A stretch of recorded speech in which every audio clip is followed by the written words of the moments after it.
টানা বৃষ্টির পর এবার প্রখর রোদের দাপটে নতুন সংকটে পড়েছেন ঊনকোটি জেলার কুমারঘাট মহকুমার কৃষকরা। ফটিকরায়ের কৃষ্ণনগর, রাধানগর, গঙ্গানগর সহ বিভিন্ন কৃষি প্রধান এলাকায় সবজি ফসল নষ্ট হওয়ার আশঙ্কা দেখা দিয়েছে।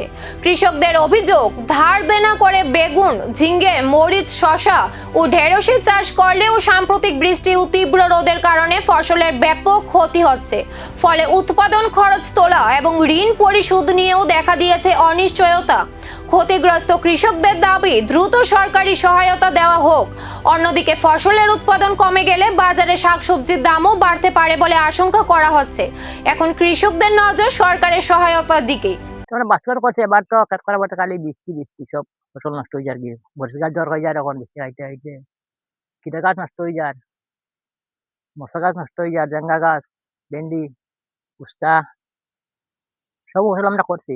গরিব মানুষ তো সবু নষ্ট।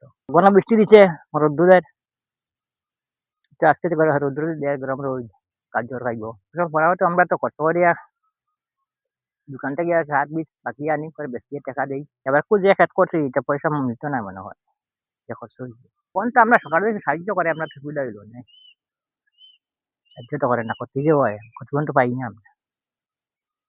20,000 টাকা খরচ হয়েছে, এখন 20,000 টাকা উঠাইলে পারে না আর ব্যবসা করতাম, খাইতাম যে আমরা। বৃষ্টির ক্ষত এখনো শুকায়নি, তার আগেই রোদের নতুন ধাক্কা। কৃষকদের চোখ এখন সরকারের দিকে। প্রশ্ন একটাই, ক্ষতিগ্রস্ত কৃষকদের পাশে কি সময় মতো দাঁড়াবে প্রশাসন, নাকি প্রকৃতির এই খেলায় আরো গভীর হবে কৃষকদের সংকট? সেই উত্তরই এখন খুঁজছে গোটা কৃষক সমাজ।